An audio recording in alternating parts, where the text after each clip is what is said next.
Hello everyone, कैसे हैं आप। आई होप कि आप सभी बहुत ही अच्छे होंगे और आपकी तैयारी जो है केवीएस की वो काफ़ी अच्छे से चल रही होगी, है ना। मुझे तो ऐसा ही लगता है कि चल ही रही होगी। अब ये तो आप ही जानते हैं कि कितनी चल रही है कितनी नहीं चल रही है। खैर, ये सब चीज़ें बात की हैं। सबसे पहले मैं आपको ये कहना चाहती हूँ कि आज से जो है मैं केवीएस पीआरटी ईवीएस की भी हम थोड़ा थोड़ा लेके तैयारी करते रहेंगे, ठीक है। मतलब मैंने ये सेक्शन स्टार्ट कर दिया है, तो अब इसमें भी वीडियोस आपको मिलती रहेंगी, ओके।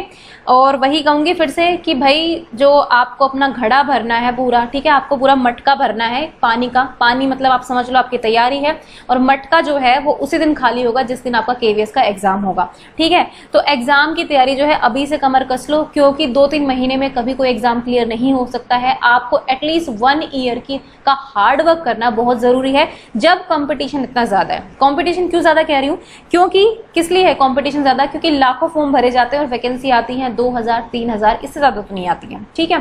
तो अब ये 2000-3000 लाखों को पार करके आप कैसे निकलोगे, ये आपको डिसाइड करना है। तो कमर कस लो और थोड़ी थोड़ी तैयारी अभी से अपनी जारी रखो, ओके। तो आज मैं बेसिकली, अगर आप केवीएस पीआरटी का सिलेबस आपने देखा होगा सभी ने, ठीक है, मैं एक बार टेलीग्राम चैनल पर डाल दूंगी, लेकिन आई थिंक कि वो देखा ही होगा सबने केवीएस पीआरटी का सिलेबस जो है। तो उसमें जो है जो केवीएस पीआरटी ईवीएस है, जो आपका सब्जेक्ट कंसर्न जो 80 मार्क्स का पेपर आता है, उसमें 20 नंबर की आपकी ईवीएस आती है। ईवीएस में बेसिकली आपके पास बहुत सारी चीजें होती हैं, जैसे कि आपके पास पॉलिटिकल साइंस भी है, ज्योग्राफी है, उसमें हिस्ट्री भी है, ठीक है। तो मतलब ये चीजें हैं, लेकिन इतना डीप में नहीं पढ़ना है। उसमें प्रॉपर एक पैटर्न दिया हुआ है कि किसके अकॉर्डिंग पढ़ना है, ठीक है। और पिछले प्रीवियस ईयर का हम क्वेश्चन पेपर उठाएंगे, देखेंगे 2-4 क्वेश्चन पॉलिटी के भी आए हुए हैं, 2-4 आपको ज्योग्राफी के मिले हुए हैं, 2-4 एनवायरमेंट से हैं, मतलब इस तरह से क्वेश्चन पेपर है, ठीक है। लेकिन इसका मतलब ये मत समझो कि हम इतना पढ़ लेंगे क्योंकि ये क्वेश्चन आया तो बस यही टॉपिक पढ़ेंगे, भाई ऐसा नहीं होता है ना। सिलेबस तो एक आपका वास्ट होता है ना, उस सिलेबस में आपको डेमोक्रेसी पढ़ना है, तो डेमोक्रेसी में क्या क्या चीजें सब पढ़नी पड़ेगी, क्वेश्चन कहीं से भी बन सकता है, ठीक है।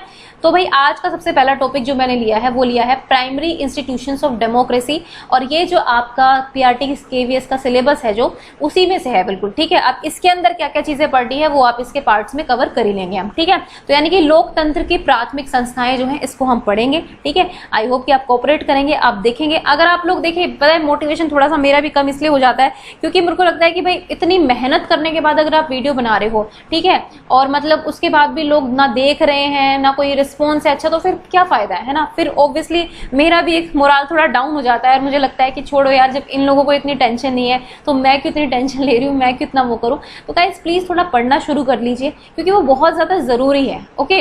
और मतलब ऐसा मत सोचिए कि वीडियो ऐसे ही मिल गई, बहुत कुछ देखना पड़ता है कि किस तरह से नोट्स बनाने हैं, किस तरह से आपको समझाना है, बहुत सारी चीजें होती हैं, ओके। तो प्लीज मैं आपसे रिक्वेस्ट करूंगी कि आप लोग पढ़ना शुरू कीजिए। तो देखिए, लोकतंत्र की बात है, ठीक है। सबको पता है कि डेमोक्रेसी क्या होती है, यानी कि लोकतंत्र हम किसको कहते हैं। लोकतंत्र मतलब जहां पर लोगों का शासन हो, ठीक है। मतलब कि आप देखते हैं ना हमारे देश में, अगर हम हमारे प्यारे भारत की बात करें तो यहाँ पर भी लोकतंत्र है, ठीक है। लेकिन लोकतंत्र की अगर आप डेफिनेशन पर जाएंगे तो बहुत ही छोटी चीज है, लेकिन इसको हमें डिटेल में पढ़ना पड़ेगा, मतलब डिटेल में हमें समझना होगा एक तरह से कि लोकतंत्र होता क्या है। एक आपने अब्राहम लिंकन जी की एक स्टेटमेंट पढ़ी होगी, लोकतंत्र जो है लोगों के लिए, लोगों को द्वारा और लोगों का ही शासन है, ठीक है। इस तरह की उन्होंने एक स्टेटमेंट दी थी। लेकिन लोकतंत्र की जड़ें मजबूत कैसे होती हैं ये हमें समझना होगा। तो ये जो प्राइमरी इंस्टीट्यूशन ऑफ डेमोक्रेसी है ना, इसमें हमें यही समझना है कि लोकतंत्र हम जानते तो हैं क्या चीज होती है, लेकिन इसकी जड़ें मजबूत कैसे होती हैं, इसकी कौन सी ऐसी संस्थाएं होती हैं जो इसको मजबूत बनाए रखती हैं, ठीक है। वो हमें पढ़ना है प्राइमरी इंस्टीट्यूट्स ऑफ डेमोक्रेसी में। इसमें बहुत सारी चीजें आती हैं, ये अपने आप में बहुत वास्ट टॉपिक है, ठीक है। तो आपको समझना थोड़ा सा जरूरी है, ओके। तो हम इसी के बारे में देखेंगे। तो चलिए स्टार्ट करते हैं, और ये पार्ट 1 है तो इसके पार्ट्स आते रहेंगे, ठीक है। लेकिन टाइम लगेगा, ऐसा नहीं है कि आज बना दे तो एक मैं आपको कल ही दे दूं, क्योंकि सारे सब्जेक्ट्स आपके चल ही रहे हैं और थोड़ा सा भी काम स्लो भी हो सकता है ना, क्योंकि कई बार काम आ जाता है, कुछ इंपॉर्टेंट हो जाता है तो नहीं मिल पाता है टाइम, है ना। लेकिन हम पूरी कोशिश करेंगे कि आपको थोड़ा अच्छा और बेटर कंटेंट जो है हम प्रोवाइड करें टाइम टू टाइम, ठीक है। लेकिन यार आप लोगों को पढ़ना पड़ेगा, ठीक है। अगर आप लोग सपोर्ट नहीं करेंगे तो फिर हमारा भी ऐसा होता है कि हम क्यों पढ़ा रहे हैं, किस लिए पढ़ा रहे हैं, है ना। तो प्लीज वो चीज आप जारी रखिए, ठीक है। तो चलिए देखते हैं कि लोकतंत्र की संस्थाएं कौन कौन सी होती है, यानी कि इंस्टीट्यूट्स ऑफ डेमोक्रेसी हम किसको बोलते हैं, ठीक है। तो देखिए, मैंने बताया कि लोकतंत्र की जड़ें मजबूत करने के लिए आपको कुछ ऐसी संस्थाओं की जरूरत होती है जो इस लोकतंत्र को बनाए रखें, है ना। अगर पुलिस नहीं होगी, सपोज पुलिस नहीं होगी और चोर चोरी करता रहेगा, ठीक ठीक है।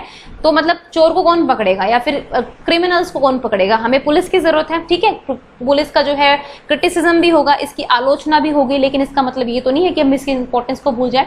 तो लोकतंत्र की आलोचनाएं लगातार होती रही हैं कि इसका मिसयूज हो रहा है, कुछ लोग इसको मतलब अपने लिए यूज करते हैं, जो भी है, लेकिन हम इसके फायदे को भी नकार नहीं सकते हैं। चाइना जैसी कंट्री जहां पर आपकी डेमोक्रेसी नहीं है, जहां पर आपका कम्युनिज्म है, जहां पर लोगों को बिल्कुल भी छूट नहीं है, मतलब वहां पर हर चीज गवर्नमेंट डिसाइड करती है, ठीक है, एवरीथिंग, ठीक है। आप मतलब खुल के कोई बिजनेस भी ऐसे स्टार्ट नहीं कर सकते, आप कहीं हर जगह आ जा नहीं सकते, आपके फंडामेंटल राइट्स नहीं है वहां पर। तो सोचिए चाइना में क्या हालत है लोगों की, ठीक है। लेकिन हमारे देश में जो है हमारे देश में लोकतंत्र है और हम कहीं ना कहीं इंजॉय कर रहे हैं इसकी चीज को, ठीक है। तो इसीलिए हम पढ़ेंगे कि कौन सी ऐसी इंस्टीट्यूट्स ऑफ डेमोक्रेसी है जो मजबूत बनाती हैं डेमोक्रेसी को। तो आपको फिगर से नजर आ गया होगा कि इंस्टीट्यूट ऑफ डेमोक्रेसी में 3 चीज सबसे ज्यादा इंपॉर्टेंट है। सबसे पहले तो लेजिस्लेचर, जिसको हम विधायिका बोलते हैं, सेकंड इज एग्जीक्यूटिव, जिसको हम कार्यपालिका बोलते हैं, थर्ड इज जुडिशरी, जिसको हम न्यायपालिका बोलते हैं, ठीक है। अगर मैं सिंपल भाषा में कहूं तो कानून बनाया जाएगा विधायिका के द्वारा, उसको लागू किया जाएगा एग्जीक्यूटिव यानी कि कार्यपालिका के द्वारा, और अगर उसकी देखरेख की जाएगी न्यायपालिका के द्वारा कि कार्यपालिका उसको एग्जीक्यूट कर रही है टाइमली या नहीं कर रही है, ठीक है।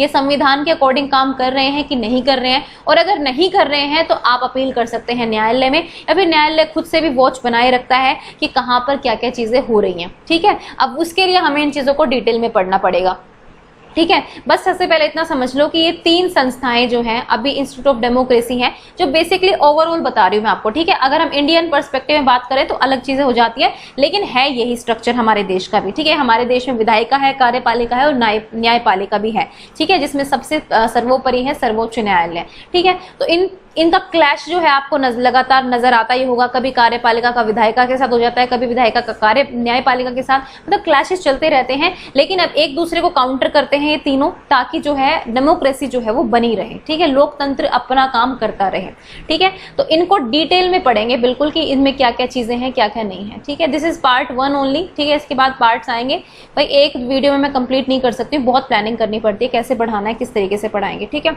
तो चलिए सबसे पहले हम बात करेंगे लेजिस्लेचर की, कि लेजिस्लेचर में है क्या क्या, ठीक है। ये भारत की संसद आपको नजर ही आ रही होगी, ठीक है। बेसिकली संसद में कौन कौन होते हैं, संसद आप सबको पता है पार्लियामेंट्री हाउस की हम बात कर रहे हैं यहाँ पर, ठीक है।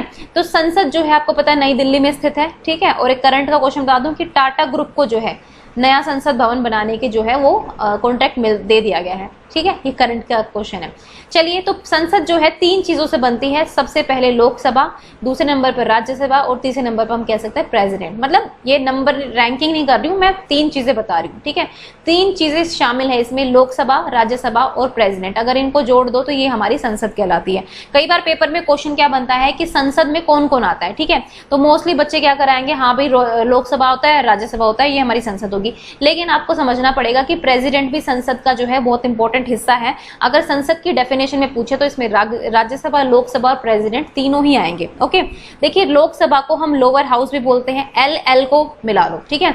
L for Lok Sabha, L for lower house, ठीक है। और ये है आपका लोकसभा। अब राज्यसभा को अपर हाउस बोला जाता है, हिंदी में तो राज्यसभा ही बोल लीजिए, वैसे अपर हाउस भी बोला जाता है। और प्रेसिडेंट यानी कि हमारे राष्ट्रपति, देश का पहला नागरिक होता है हमारा देश का राष्ट्रपति। हमारे देश के राष्ट्रपति जो होते हैं भारत के पहले नागरिक होते हैं। एक मतलब हमारी कंट्री में पहले नागरिक का सम्मान जो है प्रेसिडेंट को दिया जाता है, ठीक है। और अगर कहें तो सारे कार्य जो है इनके नाम पर किया जाते हैं, मतलब होती इनके पास नाम मात्र की शक्तियां हैं, लेकिन सारे काम जो है प्रेसिडेंट के नाम पर ही किए जाते हैं, प्रधानमंत्री के नाम पर नहीं किए जाते हैं। ये भी चीज आप याद रखना। तो ऐसी कुछ फैक्चुअल नॉलेज जो है मैं आपको बिल्कुल डिटेल में कराऊंगी। देखिए फैक्ट्स की हम ज्यादा बात करेंगे क्योंकि क्वेश्चन जो है फैक्चुअली आते हैं, ठीक है, कि ये चीज, ये ड्यूटी कौन निभा रहा है, या इस तरह की चीज होती है तो कौन यहाँ पर पार्टिसिपेट कर रहा है, ठीक है। और आपको पता है कि इलेक्शंस ये सब चीजें आती हैं, तो सब कुछ इंपॉर्टेंट है, ठीक है। तो ये तो बात हो गई संसद की। इसमें हम विधायिका की बात कर रहे थे। मैंने आपको बताया था विधायिका वो होती है जो आपके कानून बनाती है, ठीक है, लॉ बनाती है, जो एक तरह से कानून बनाती है विधायिका, उसको लागू करती है कार्यपालिका और उसकी देखरेख करती है न्यायपालिका, ठीक है। तो ये हम लेजिस्लेचर का पार्ट कह सकते हैं। इसमें संसद आती है, संसद में आपकी लोकसभा, राज्यसभा और प्रेसिडेंट शामिल होते हैं, ठीक है। चलिए नेक्स्ट देखते हैं। नेक्स्ट है एग्जीक्यूटिव। एग्जीक्यूटिव क्या होता है, इट्स नॉट विधायिका, इट्स कार्यपालिका। ठीक है। तो एग्जीक्यूटिव का मतलब होता है कार्यपालिका, ये मिस्टेक मैंने ठीक कर दिया, ठीक है। तो कार्यपालिका करती क्या है, देखिए ये लागू करती है। अगर मैं आपको स्कूल सिस्टम के थ्रू समझाऊं, ठीक है, तो अगर हम बनाएं, अगर स्कूल का स्ट्रक्चर ले लीजिए, ठीक है, सपोज इट्स अ स्कूल, ठीक है, इसमें एक हायरार्की बनी हुई है। सबसे पहले प्रिंसिपल होता है, ठीक है। प्रिंसिपल क्या करता है, ये कानून बना देता है, ठीक है, ये लो आपको करने हैं, ठीक है, ये कानून बना देता है। इसके बाद इन कानूनों को लागू कौन करता है, तो इन कानूनों को लागू करते हैं टीचर्स, ठीक है। प्रिंसिपल जो है वो हमें ऑर्डर देता है, वो कानून बनाता है कि आपको ऐसे ऐसे फॉलो करना है, स्कूल में ये इंस्ट्रक्शन है, और हम टीचर जो है उसको लागू करते हैं, मतलब हम एग्जीक्यूट करते हैं उस प्लान को, क्योंकि बच्चों के साथ तो हमें एग्जीक्यूशन करना है, तो रियल एग्जीक्यूशन हमारा होता है वहां पर, ठीक है। लेकिन प्रिंसिपल ऑर्डर देता है, कानून बनाता है। अगर प्रिंसिपल, अगर ऐसी हायरार्की देखें तो इसके ऊपर एक और होता है, डीडी होता है, district director of district of zone, मतलब इस टाइप से कुछ होता है। डीडी होता है director of district of education, ठीक है, इस तरह से होता है, डिस्ट्रिक्ट डायरेक्टर ऑफ एजुकेशन। तो डीडी प्रिंसिपल के ऊपर होता है। अगर हम इन तीनों को देखें तो फिर डीडी यहाँ पर कानून बनाएगा, यहाँ पर लागू करवाएगा प्रिंसिपल, ठीक है। लेकिन अगर मैं सिर्फ स्कूल की बात करूं तो प्रिंसिपल जो है कानून बनाएगा और टीचर जो है उसको लागू करेंगे। वो एक्चुअली अगर प्रिंसिपल ने कहा है कि आपको 9th 10th की एक्स्ट्रा क्लासेस लेनी है, इसने कानून बना दिया, तो टीचर लेगा, ठीक है, टीचर उसको एग्जीक्यूट करेगा। तो ये कार्यपालिका जो है, हम यहाँ पर क्या कह सकते हैं, टीचर का रोल है, ठीक है। तो ये मैंने आपको जस्ट एक एग्जांपल लेकर समझाया, ठीक है। अब देखिए एग्जीक्यूटिव में दो तरह की चीजें होती हैं कार्यपालिका में, एक तो होते हैं स्थायी और एक होते हैं अस्थायी, जिसको हम बोले हैं टेम्पोरेरी बोल सकते हैं, और स्थायी मतलब हम परमानेंट कह सकते हैं, ठीक है। परमानेंट क्या होता है भाई, ठीक है, जब आप सरकारी नौकरी लग जाते हो तो कहते हैं ना परमानेंट है। प्राइवेट स्कूल के टीचर्स मोस्टली प्राइवेट स्कूल्स में टेम्पोरेरी काम होता है, मतलब कि यहाँ पर आपके ज्यादा कुछ अधिकार नहीं होते, आपको कभी भी नौकरी से निकाला जा सकता है, कोई सिक्योरिटी नहीं होती है। लेकिन अगर परमानेंट की बात करें तो यहाँ पर आपकी सिक्योरिटी होती है कि आप परमानेंट है भाई, ये चीजें तो परमानेंट ही रहेंगे, ठीक है।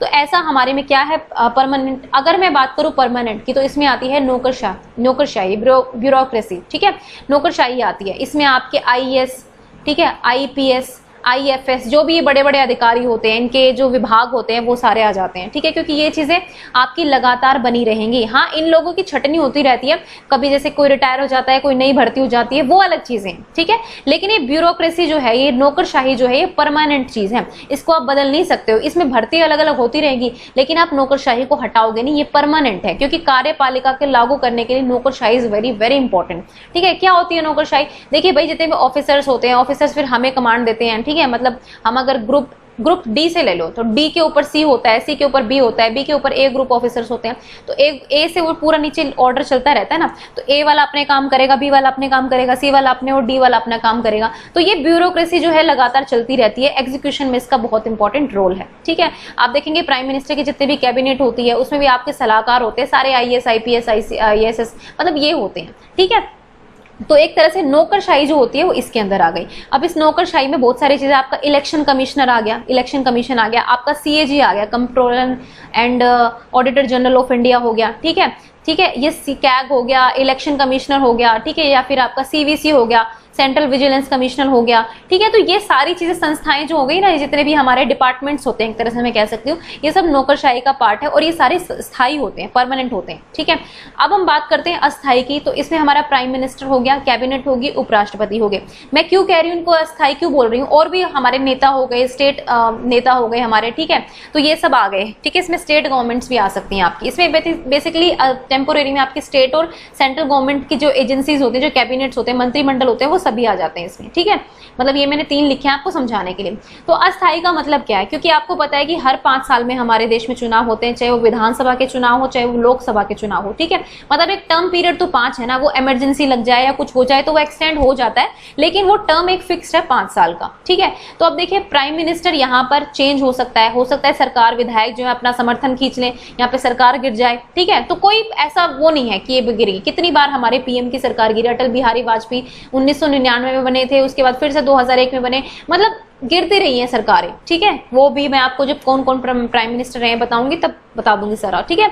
तो यानी कि ये अस्थायी है। फिर उपराष्ट्रपति कौन बनेंगे, राष्ट्रपति कौन बनेंगे, ठीक है, इन पर भी महाभियोग लगाया जा सकता है, और 5 साल में तो इनको रिटायर होना ही होना है, ये समझ लीजिए अपनी पोस्ट से, ठीक है। ये दोबारा चुनाव लड़ सकते हैं, लेकिन 5 साल के टेन्योर के बाद जो है इनको हटना पड़ता है एक बार पद से। वो जीत जाए वो अलग बात है, जैसे अब लगातार नरेंद्र मोदी जी जीत गए हैं लोकसभा में, ठीक है, तो वो बन गए हैं, लेकिन अगले 5 साल के टर्म के लिए, ऐसा नहीं कि वो जिंदगी भर बने रहेंगे, ठीक है। तो ये एक तरह का ये होता है, मतलब प्राइम मिनिस्टर एक पूरी पोस्ट है, वो चेंज होती रहेगी, ठीक है, ये लोग परमानेंट नहीं होते। अब आई बात कैबिनेट की, मंत्रिमंडल। तो मंत्रिमंडल तो ऑब्वियसली प्रधानमंत्री पर निर्भर करता है, क्योंकि मंत्रिमंडल में कौन कौन से मंत्री रहेंगे, कौन कौन उनको डिसाइड करेगा, ये सब प्रधानमंत्री करता है। ठीक है, राष्ट्रपति के हाथ में इतनी पावर नहीं होती है, प्रधानमंत्री की सलाह पर ही राष्ट्रपति को सारी कैबिनेट जो है वो नियुक्त करनी पड़ती है। ओके, उसके बाद आते हैं उपराष्ट्रपति। तो आपको पता ही है कि भारत के जो उपराष्ट्रपति होते हैं, उसके बाद राष्ट्रपति। राष्ट्रपति मैंने बताया संसद का पार्ट होते हैं, क्योंकि वो कार्य एग्जीक्यूटिव नहीं होते हैं, कार्यपालिका अलग होती है। ठीक है, लेकिन राष्ट्रपति जो है वो संसद का पार्ट है, वो कार्यपालिका का पार्ट नहीं है। ये चीज भी आप याद रखिएगा। ठीक है, तो ये मैंने आपको समझाने के लिए बता दिया है। तो आपको याद रखना है कि कार्यपालिका के दो भाग है, एक स्थायी और एक अस्थायी, जिसको हम परमानेंट और टेम्पोरेरी भी बोलते हैं। ठीक है, आई होप कि क्लियर हो गया होगा आपको। अब हम आ जाते हैं जुडिशरी पर, यानी कि न्यायपालिका पर। ठीक है, तो जुडिशरी एक तरह से संविधान की रक्षक भी कह सकते हैं हम इसको। ठीक है, अगर मैं सिंपल लैंग्वेज में बोलूं, अगर आपके अधिकारों का हनन हो रहा है या आपके साथ कोई भी चीज हो रही है, तो आप न्यायालय का दरवाजा खटखटा सकते हैं। हालांकि ये प्रक्रिया बहुत महंगी पड़ती है, या फिर इसमें कोई उलझना नहीं चाहता, लेकिन कहने के लिए तो न्यायपालिका है ना, आपकी रक्षा करने के लिए, तो कह सकते हैं। तो जुडिशरी में अगर मैं लेवल देखो, इंडियन पर्सपेक्टिव में बात कर रहे हैं हम सारी। ठीक है, क्योंकि इंडिया के पर्सपेक्टिव में आपसे पूछा जाएगा, भारत के पर्सपेक्टिव में आपसे पूछा जाएगा, तो आपको भारत के पर्सपेक्टिव में याद करना है। ठीक है, सबसे पहले अगर हम बात करें तो उच्चतम न्यायालय होता है, सुप्रीम कोर्ट। ठीक है, उसके बाद सेकंड नंबर पर बात करें तो हाई कोर्ट्स। हर स्टेट का, यूटी का अपना अपना एक हाई कोर्ट होता है। कुछ स्टेट्स हैं जिनके एक से ज्यादा, जैसे मान लीजिए मेरे को अभी नाम याद नहीं आ रहा है, लेकिन एक गुवाहाटी कोर्ट है।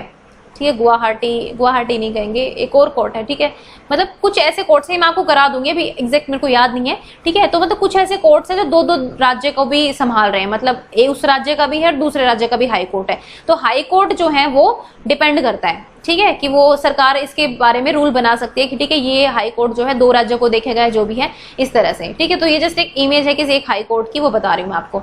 नेक्स्ट है जिला न्यायालय, यानी कि डिस्ट्रिक्ट कोर्ट कहते हैं। ठीक है, ये इससे नीचे होता है, ये हायरार्की है। सबसे टॉप पर आपके उच्चतम न्यायालय है, सेकंड नंबर पर आपके हाई कोर्ट्स हैं, और तीसरे नंबर पर आपके जिला न्यायालय है, डिस्ट्रिक्ट कोर्ट जिनको हम कहते हैं। उसके बाद सेशन कोर्ट्स भी होते हैं। ठीक है, फास्ट ट्रैक कोर्ट्स भी होते हैं। तो एक हायरार्की सी बनी रहती है।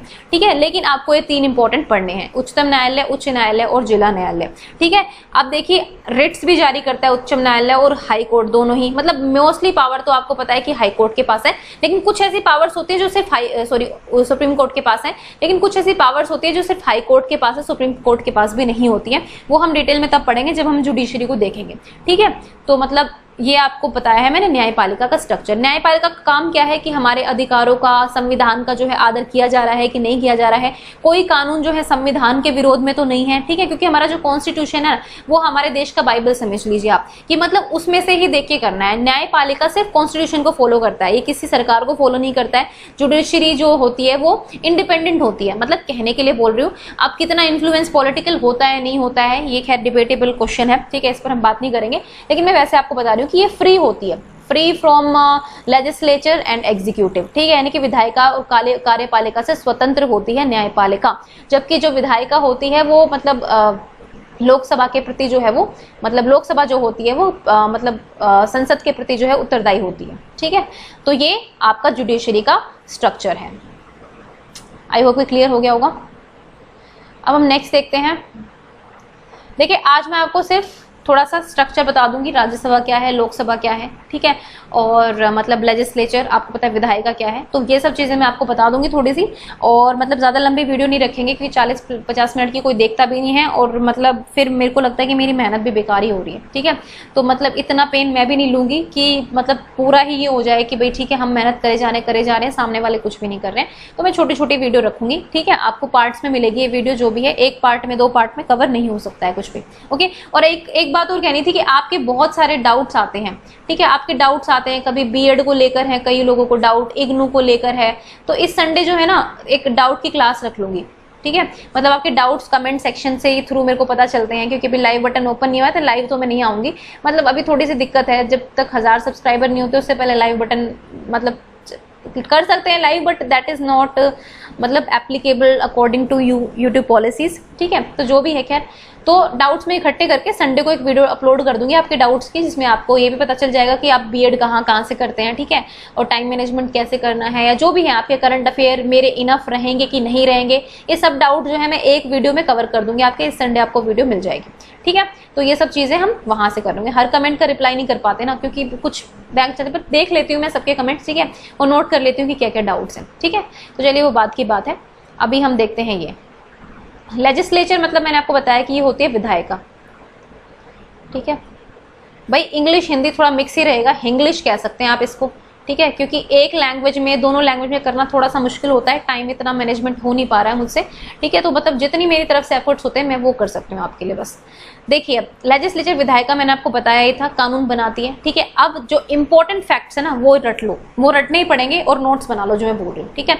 देखो, संविधान का भाग 5, ठीक है, संविधान के बहुत सारे भाग हैं और बहुत सारे अनुच्छेद हैं यानी कि आर्टिकल्स हैं, और बहुत सारे स्केड्यूल्स हैं यानी कि अनुसूचियां हैं, ठीक है। तो आपको ये पता होना चाहिए कि ये कौन से भाग के अंदर आना है। तो विधायिका जो है पूरी लेजिस्लेचर है जो भाग 5 के अंदर कवर होती है, ठीक है। और भाग 5 में जो आर्टिकल 79 से 122 तक ये संसद से रिलेटेड है। यहाँ पर सिर्फ संसद की बात कर रही हूँ मैं, ठीक है। 79 से 120, राष्ट्रपति को हम अलग देखेंगे, हालांकि राष्ट्रपति पार्ट है संसद का, लेकिन राष्ट्रपति के लिए अलग से ही आर्टिकल्स हैं, ठीक है, ये भी आपको पता है। तो चलिए, संविधान के भाग 5 में अनुच्छेद, मतलब राष्ट्रपति के बहुत सारे अधिकार होते हैं, ठीक है, तो तरह तरह के आर्टिकल्स में कवर होते हैं, वो आर्टिकल्स हम देख लेंगे बाद में। तो संविधान के भाग 5 में अनुच्छेद यानी कि आर्टिकल 79 से 122 तक संसद से संबंधित है, ये याद रख लो। क्वेश्चन क्या बन गया सीधे सीधे कि भाई संसद जो है संविधान के कौन से भाग के अंतर्गत आती है, आपको पता होना चाहिए भाग 5 के अंदर आती है, ठीक है। कौन कौन से आर्टिकल्स के अंदर आती है, तो आपको पता होना चाहिए 79 से 122 आर्टिकल्स के बीच संसद जो है हमारी कवर हो जाती है, ठीक है। अब संसद के 3 अंग हैं, ये आपको पता होना चाहिए, राज्यसभा, लोकसभा और राष्ट्रपति, जो मैं आपको पहले ही बता चुकी हूँ, ठीक है। राज्यसभा को हम उच्च सदन बोलते हैं और लोकसभा को हम निम्न सदन बोलते हैं। लोक, एल फॉर लोक और एन फॉर लोअर, इससे याद करो, लोअर हाउस। कई बार ये पूछा जाता है क्वेश्चन कि अपर हाउस किसको बोलते हैं, तो इसमें कंफ्यूजन हो जाता है, ठीक है। मैं ये नहीं कह रही कि आपको, हो सकता है कई लोगों को क्लियर हो, लेकिन कंफ्यूजन हो जाता है। तो आप याद रखिए कि अपर हाउस जो है वो राज्यसभा है, एल, लोअर हाउस और लोकसभा दोनों एल से याद रखो, ठीक है। फिर निम्न सदन या फिर लोकसभा बोल सकते हैं, ठीक है। तो चलिए अब देखते हैं जरा लोकसभा राज्यसभा के बारे में आज थोड़ा सा पढ़ेंगे, और उसके बाद फिर अगली चीजें जो है अगली वीडियो में कवर करेंगे, क्योंकि मैंने आपको बेसिक बता ही दिया है कि इंस्टीट्यूट ऑफ डेमोक्रेसी में क्या क्या है, क्या क्या आपको पढ़ना है, ठीक है। अब सबसे पहले बात करते हैं राज्यसभा की, यानी कि अपर हाउस की बात हो रही है यहाँ पर, ठीक है। इंग्लिश मीडियम वाले सुन ले, अपर हाउस की बात है। अब देखिए, मैं आपको जो चीजें बता रही हूँ ना, बस वो आपको ध्यान में रखनी है, ओके।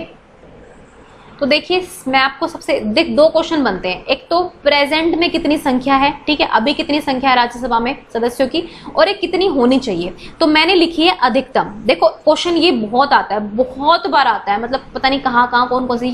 ये ईवीएस का जो पार्ट मैं करा रही हूँ ना, ये सिर्फ आपको इस ईवीएस सेक्शन में बेनिफिशियल नहीं होगा, ये आपको जीके में भी हेल्प करेगा, यानी कि जीएस जो आपका स्टैटिक जीके है ना, उसका भी इंपॉर्टेंट पार्ट है, ठीक है। पॉलिटी है, आपको पता है, ये चीजें तो आपको जनरल पता ही होनी चाहिए, पूछी जाती है, ठीक है। तो देखिए, अधिकतम संख्या जो है वो 250 हो सकती है, मतलब मैक्सिमम की बात हो रही है यहाँ पर, कि अगर क्वेश्चन आए कि राज्यसभा की अधिकतम संख्या क्या है, तो वो ये होनी चाहिए। और प्रेजेंट अभी कितनी है अगर, तो अभी है आपकी 245, ठीक है, ये याद रखना। 245 है अभी भारत में राज्यसभा में जो सदस्यों की संख्या है, लेकिन वैसे जो है अधिकतम संख्या 250 तक जा सकती है, ठीक है। 250 तक कैसे जाती है, 238 तो इसमें संघ राज्य क्षेत्रों यानी कि यूनियन टेरिटरीज से और राज्यों के प्रतिनिधि होते हैं, ठीक है। आपके राज्य यानी कि आपके स्टेट्स प्लस में यूनियन टेरिटरीज के जितने भी लोग हैं वो टोटल कितने होंगे, 238 होंगे, ठीक है। और 12 सदस्य जो है राष्ट्रपति मनोनीत करते हैं, ठीक है। और ये 12 सदस्य कौन हो सकते हैं, जो कला, साहित्य, विज्ञान या समाज सेवा जैसे चीजों में उन्होंने उत्कृष्ट प्रदर्शन किया हो, ठीक है। जैसे कि आपको पता है कि बहुत सारे स्टार्स हैं, जैसे कि ये हैं, क्या नाम है इनका, जया बच्चन, ये भी शायद राज्यसभा की मेंबर हैं, ठीक है। मतलब मेरे को इतना एग्जैक्ट याद नहीं है, लेकिन जया बच्चन आई थिंक राज्यसभा की, मतलब मैं सिर्फ एग्जांपल दे रही हूँ कि फिल्म स्टार्स होते हैं, इनको नॉमिनेट कर देते हैं, ठीक है। स्पोर्ट्स वाले बंदों को नॉमिनेट कर लेते हैं, सिंगर्स को कर लेते हैं, या फिर अगर आपने कला के क्षेत्र, साहित्य के क्षेत्र में कुछ किया, लिटरेचर में कुछ किया है, आपको बुक्स के लिए प्राइजेस वगैरह मिले तो कर लेते हैं। मतलब जो एमिनेंट लोग होते हैं, मतलब हमारी सोसाइटी के जो नामी गिरामी लोग होते हैं, बेसिकली उन्हीं को शामिल करते हैं, ठीक है, जिन्होंने अपनी लाइफ में कुछ अचीव किया है इन क्षेत्रों में, ठीक है। तो उनको राष्ट्रपति मनोनीत करते हैं, ये 12 सदस्य हो सकते हैं। अब राष्ट्रपति की इच्छा है वो 6 को करे, 7 को करे, 8 को करे, ठीक है, इस तरह से। तो अभी प्रेजेंट में मैंने आपको बताया था कि 245 है, 245 में से 229 सदस्य तो राज्यों का प्रतिनिधित्व करते हैं और 4 जो है संघ राज्य क्षेत्रों का, ठीक है। तो ये है, तो ये आपको समझ में आ गया होगा, ठीक है, अधिकतम क्या होती है और अभी क्या है।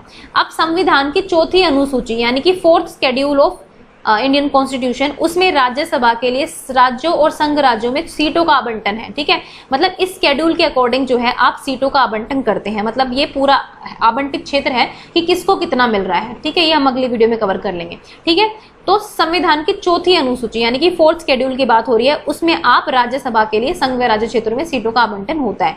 ठीक है, मतलब किसको कितनी सीटें मिलनी है। अब किसको कितनी सीटें मिलनी है ये आप डिपेंड करता है आपकी पॉपुलेशन पर। ठीक है, ये मतलब राज्य की जनसंख्या के ऊपर आधारित होता है। ठीक है, और ये राज्य की जनसंख्या जो है आपकी जनगणना जो होती है ना उस पर डिपेंड करता है कि जनगणना कौन सी जनगणना को मान्यता मिल रही है। ठीक है, उसके अकॉर्डिंग पॉपुलेशन है। ऐसे यूपी स्टेट है, यूपी बहुत बड़ा स्टेट है। अगर हम मेघालय की बात करें तो बहुत छोटा स्टेट है। देखो त्रिपुरा हो गया, तो त्रिपुरा से सिर्फ एक ही सीट है। ठीक है, राज्यसभा में त्रिपुरा से सिर्फ एक ही मेंबर आता है, जबकि यूपी में 31 है। तो इस तरह से जो है सीटों का जो है आवंटन होता है। ठीक है, मतलब कि ऐसा नहीं है कि सब सेम है। देखिए यूएसए की बात करें ना, अमेरिका की, तो अमेरिका में सेम है, तो 100 राज्य हैं तो 2-2 हैं सबके, तो यानी कि 200 सीट हो गई टोटल। ठीक है, हर एक राज्य को 2 मिलेगा, मतलब इररिस्पेक्टिव ऑफ देयर पॉपुलेशन। ठीक है, उनकी क्या जनसंख्या है क्या नहीं है इससे फर्क नहीं पड़ता, लेकिन भारत में जो है जनसंख्या पर, क्षेत्रफल पर इन पर डिपेंड करती हैं चीजें। ठीक है भाई, यूपी बड़ा राज्य है तो बड़े राज्य से ज्यादा प्रतिनिधित्व होगा, अगर छोटा राज्य है तो उससे रिप्रेजेंटेशन जो है वो थोड़ा कम होगा, रिप्रेजेंटेटिव कम होंगे। ठीक है, आप ऐसा नहीं कर सकते ना, यूपी में 50 कर लिए तो हम मेघालय से भी 50 को बुलाएंगे। मेघालय मतलब कंपैरेटिवली छोटा राज्य है, तो इस तरह से होता है। ठीक है, और एक और चीज बता दूं कि चुनाव जो है उसमें वही एकल संक्रमणीय मतदान होता है, मतलब इनडायरेक्ट होता है। ठीक है, डायरेक्ट इलेक्शंस नहीं होते हैं, और ये अपने राज्य विधानसभा के जो निर्वाचित सदस्य होते हैं वही करते हैं। ठीक है, मतलब वही राज्यों में प्रतिनिधि, राज्यसभा में प्रतिनिधि बनकर आते हैं, जो विधायक होते हैं बेसिकली। ठीक है, अब देखिए यह एक स्थायी संस्था है, इसका विघटन नहीं हो सकता। इसका मतलब क्या है, राज्यसभा को भंग नहीं किया जा सकता। ठीक है, भंग मतलब कंटिन्यू चलती रहती है। ऐसे भंग कर देते हैं ना, कोई विधायक अपना साथ छोड़ दे तो हम पूरी सरकार गिर जाती है, वो केस राज्यसभा के साथ नहीं है भाई। ठीक है, आपके मेंबर्स आ गए, हर 2 मतलब 1/3 मेंबर जो है, 1/3 मेंबर जो है हर दूसरे साल जो है रिटायर होते रहते हैं। ठीक है, सपोज 50 है तो 50 का 2/3 कर लो, ये अगले साल राज्यसभा से रिटायर हो जाएंगे, इसके 2 साल बाद फिर से वो हो जाएंगे। ठीक है, तो मतलब ये कंटिन्यू साइकिल सी चलती रहती है। ठीक है, और 6 साल का इसका टेन्यूर होता है, और मतलब स्थायी सदन है, ये आपको याद रखना है, स्थायी सदन है, स्थायी संस्था है, इसका विघटन कोई भी नहीं कर सकता है। जैसे राष्ट्रपति कर देते हैं ना, विघटन कर देते हैं, उसका लोकसभा का विघटन हो सकता है, बट इसका नहीं हो सकता है। ठीक है, और इसके 1/3 सदस्य जो है हर दूसरे साल जो है रिटायर हो जाते हैं। नेक्स्ट है, देश का उपराष्ट्रपति राज्यसभा का पदेन सभापति होता है। ठीक है, ये चीज याद रखो कि जो राज्यसभा कोई भी राष्ट्रपति होगा मतलब उसके पद की गरिमा है, राष्ट्रपति जो है वो पदेन सभापति होता है राज्यसभा का। ठीक है, और मतलब उपसभापति जो है सदस्य अपने बीच से चुनते हैं। ठीक है, लेकिन जो उपराष्ट्रपति हमारे कौन है, श्री वेंकैया नायडू, तो वो अभी फिलहाल इसके पदेन सभापति हैं राज्यसभा के। ठीक है, अगर वो चेंज हो जाते हैं तो फिर कोई और आ जाएगा, मतलब ये भी एक सीरीज जो है वो चलती रहेगी। ठीक है, तो ये कुछ इंपॉर्टेंट फैक्ट्स है जो राज्यसभा के बारे में थे। अब हम देखते हैं जरा लोकसभा को कि उसमें क्या डिफरेंस है। ये जनरल आइडियाज दे रही हूँ जो आपके लिए पढ़ना। देखिए डीप में पढ़ाने का कोई फायदा नहीं है ना, क्योंकि इतना आपसे केवीएस में पूछा नहीं जाएगा कि अब बिल्कुल हम घुस जाएंगे चुनाव कैसे होते हैं राज्यसभा में, लोकसभा में। मतलब थोड़ा थोड़ा जनरल आइडिया मैं दे दूंगी आपको, लेकिन ऐसे नहीं करूंगी कि बिल्कुल डिटेल में घुस के। आपको पॉलिटिकल साइंस नहीं पढ़नी है, आपको सिर्फ अपना सिलेबस कंप्लीट करना है। ठीक है, तो देखिए लोकसभा की बात कर लेते हैं। ठीक है, जिसको हम लोअर हाउस भी बोलते हैं। ठीक है, इंग्लिश मीडियम वाले सुन ले, लोअर हाउस। इसकी अधिकतम संख्या कितनी हो सकती है, 552 हो सकती है। ठीक है, 530 राज्यों के प्रतिनिधि, 20 जो है संघ राज्यों के तथा राष्ट्रपति द्वारा 2 एंग्लो इंडियन। देखिए ये जो एंग्लो इंडियन समुदाय है ये जो है अब ये हट गया है। ठीक है, 2 नामित करने का सदस्य है, अभी पूरी तरह से मतलब इस पर कानून नहीं बना है, लेकिन मैं आपको वैसे बता रही हूँ कि अगर क्वेश्चन करंट में भी पूछा जा सकता है, प्लस अगर आगे भी क्वेश्चन, वैसे डिस्प्यूटेड क्वेश्चन होते हैं वो नहीं आते हैं पेपर में। ठीक है, मतलब ये कोई नहीं पूछेगा अब आपसे कि भाई कितनी है, लेकिन मैक्सिमम आपको याद रखना है कि 552 है। ठीक है, मैक्सिमम 552 हो सकते हैं, जिसमें 530 तो आपके राज्यों के स्टेट्स के हो गए, 20 जो है आपके यूनियन टेरिटरीज से आएंगे और 2 आपके एंग्लो इंडियन से आएगा। लेकिन जब से जम्मू कश्मीर राज्य को इन्हें यूटी का दर्जा दिया है तब से जो है ये एंग्लो इंडियन वाला चीज जो है हट गई है। ठीक है, अब ये कौन सा आर्टिकल है ये मैं आपको अगली वीडियो में बता दूंगी। ठीक है, कि कौन से मतलब संविधान संशोधन के अंतर्गत इसको किया है। ठीक है, वो मैं आपको बता दूंगी। तो ये मैक्सिमम सीट जो हो सकती है वो आपकी हो सकती है 552, लेकिन अभी जो कितनी है फिलहाल 545। तो क्वेश्चन 2 बनते हैं, मैक्सिमम कितनी हो सकती है 552 और अभी कितनी है 545। तो ये चीज आप याद रखना। दूसरी चीज क्या है कि यह एक अस्थायी संस्था है, यानी कि टेम्परेरी है, इसका विघटन हो सकता है और इसके 1/3 सदस्य जो है अरे ये क्या, सॉरी गाइज, वो थोड़े स्लाइड चेंज हो गई थी, एक्चुअली एडिटिंग होती है ना, तो बस आप समझ जाओ, एडिटिंग की वजह से ऐसा हो जाता है। खैर, तो यह एक अस्थायी संस्था है और इसका विघटन हो सकता है, मतलब लोकसभा को भंग किया जा सकता है। देखो 5 साल का मैंने आपको बताया था, 5 वर्ष का इसका टेन्योर होता है, अवधि इसकी। जब चुनाव का रिजल्ट आ जाता है ना, उस दिन से आपका 5 वर्ष की अवधि होती है। लेकिन सपोज इमरजेंसी लग गई, ठीक है, सपोज इमरजेंसी लगा दी सरकार ने, तो अब आप एक्सटेंड कर सकते हो इस पीरियड को, क्योंकि इमरजेंसी में ना चुनाव हो सकते हैं ना कुछ हो सकता है, ठीक है। तो इसमें 6 साल तक भी हो सकती है, मतलब वो अवधि डिपेंड करती है आपकी इमरजेंसी पर। मैक्सिमम 3 साल तक इमरजेंसी रह सकती है, ठीक है। तो ये कहने का मतलब है इसका विघटन किया जा सकता है। अब समय से पहले भंग हो सकती है, ठीक है। समय से पहले अगर किसी विधायक ने जो है अपना सपोर्ट खींच लिया वापस, ठीक है, सपोज सारे विधायक जो हैं वो सारे जितने भी MP हैं वो सारे मतलब अपना सपोर्ट खींच ले वापस प्राइम मिनिस्टर से, ठीक है, तो उस केस में इसका विघटन हो सकता है, ठीक है। या फिर अगर संविधान के विरुद्ध ये लोग जाते हैं तो विघटन हो सकता है। तो मतलब बहुत सारी चीजें होती हैं, तो अस्थाई है, इनका कोई स्थायी ऐसा नहीं है कि ये होगा इस, ठीक है। मतलब इसको भंग किया जा सकता है लोकसभा को, और भंग होने के जस्ट बाद एक टाइम पीरियड होता है, उसके बाद ही आप चुनाव करा सकते हैं, ठीक है। तो ये है, पहली बैठक के बाद उपस्थित सदस्यों के बीच से अध्यक्ष का चुनाव किया जा सकता है। आपको पता है कि लोकसभा का जो स्पीकर होता है अभी कौन है हमारे, आपको कमेंट सेक्शन में लिखना है कि अभी हमारे लोकसभा के स्पीकर कौन है, ठीक है, ये बताइए मुझे। तो पहली बैठक के बाद जो उपस्थित सदस्य होते हैं उनके बीच में से जो अध्यक्ष होता है ना, अध्यक्ष यानी कि लोकसभा स्पीकर जो होता है, उसका चुनाव कर लिया जाता है। अब वो सदस्य आपस में मिलकर करते हैं। इसमें देखिए विपक्ष के सदस्य भी होते हैं और वैसे भी होते हैं, ठीक है। लेकिन ऑब्वियसली आपको पता है कि ज्यादा मेजोरिटी जो हमारे सरकार में उनकी होती है, तो उनके अकॉर्डिंग जो होता है वही चुना जाता है, मतलब मेजोरिटी की बात होती है, ठीक है। तो ये आपको पता है, और अवधि जो है इसकी 5 साल की होती है, ठीक है। तो ये कुछ बेसिक चीजें थी आपकी लोकसभा के बारे में और आपकी राज्यसभा के बारे में, ठीक है। तो गाइज ये आज की कुछ वीडियो थी, मतलब पहला ही पार्ट था। आपको कैसा लगा मुझे जरूर बताना, ठीक है। कंटिन्यू करेंगे इसको अगर आपको अच्छा लगा हो तो इंस्टीट्यूट ऑफ डेमोक्रेसी का मैंने मोटा मोटा आपको एक स्ट्रक्चर बता दिया है, क्या क्या उसके अंदर आपको पढ़ना है, ठीक है। अब आप चाहें तो अपनी बुक्स भी उठा सकते हैं, या फिर मैं तो वीडियो लेके ही आऊंगी। लेकिन मैं ये कहूंगी कि बुक्स पढ़ना बिल्कुल ना छोड़ें, क्योंकि किताबें जो होती है ना, वो मैं कहूंगी कि किसी भी एग्जाम को पार करना है ना आपको, तो किताब आपकी वो सीढ़ी बन जाती है। उस सीढ़ी पर चढ़े बिना आप एग्जाम पार नहीं कर पाएंगे, ये आप सोच लीजिए, ठीक है। आप ठीक है, आप एक सीढ़ी पर रुककर थक गए, आपको नहीं समझ में आया ऊपर कैसे बढ़ना है, तो आप वीडियोस की हेल्प लीजिए, ठीक है। आप और कंटेंट की ढूंढिए, आपको हम जैसे लोगों की फिर जरूरत पड़ती है समझने के लिए, ठीक है। आपको नहीं पता आप अगले पायदान पर कैसे चढ़ेंगे सीढ़ी के, तो वो है। लेकिन वो किताब जो सीढ़ी है ना, अगर आप उसी को हटा देंगे तो आप ऊपर कहाँ कैसे पहुंचेंगे। तो किताब जो है ना, उस सीढ़ी का काम कर रही है। तो किताबों से जरूर आप लगाव रखिए, उनको जरूर आप पढ़ते रहिए, सेल्फ स्टडी अपनी जारी रखिए, ठीक है। तो ये वीडियो जो है आपकी सप्लीमेंट्स होती हैं, जिसमें आपको थोड़ी समझ बन जाती है, आपको एक डायरेक्शन मिल जाती है आपको कैसे पढ़ना है, प्लस आपको कंटेंट मिल जाता है, ठीक है। एक ऑर्गेनाइज्ड वे में आपको कंटेंट मिल जाता है, ये फायदा होता है, इसलिए आपको देखना भी जरूरी है, ठीक है। तो गाइज इसी के साथ आपको बहुत सारी शुभकामनाएं, और प्लीज अपनी तैयारी जो है वो जारी रखिए, क्योंकि अब आप देखिए, मेरे को अगर पढ़ाने का मोटिवेशन चाहिए तो मेरे को ये होना चाहिए कि हाँ भाई मैं कुछ कर रही हूँ, तो एटलीस्ट लोग देखें तो उस चीज को, ठीक है। मतलब ठीक है, अब हजार के करीब लोग होने वाले हैं, लेकिन देखते कितने हैं, 100 लोग देख रहे हैं, अब 50 लोग दे रहे हैं, 80 लोग देख रहे हैं, ठीक है। फिर मन नहीं करता, ठीक है। अभी मैं आ जाऊंगी ना आपके सामने, सारे देख लेंगे, मुझे पता है, मैं इन चीजों को आराम से समझती हूँ। सारे आ जाएंगे बैठने की, भाई मैडम आ गई है सामने, अब देखो बातें करेंगे इधर उधर की, तो वो मत रखो, ठीक है। मतलब जज्बा पढ़ाई का रखो कि हमारा टॉप चीज हमारी क्या है, प्रायोरिटी हमारी जो है हमारी पढ़ाई होनी चाहिए, हमारी नोट्स मेकिंग होनी चाहिए, हमारी सेल्फ स्टडी होनी चाहिए, ठीक है। तो वो चीज आप जरूर कीजिए, ओके। इसी के साथ thank you for watching Gyan IQ, and दूसरी चीज, please do like and subscribe our channel. Thank you.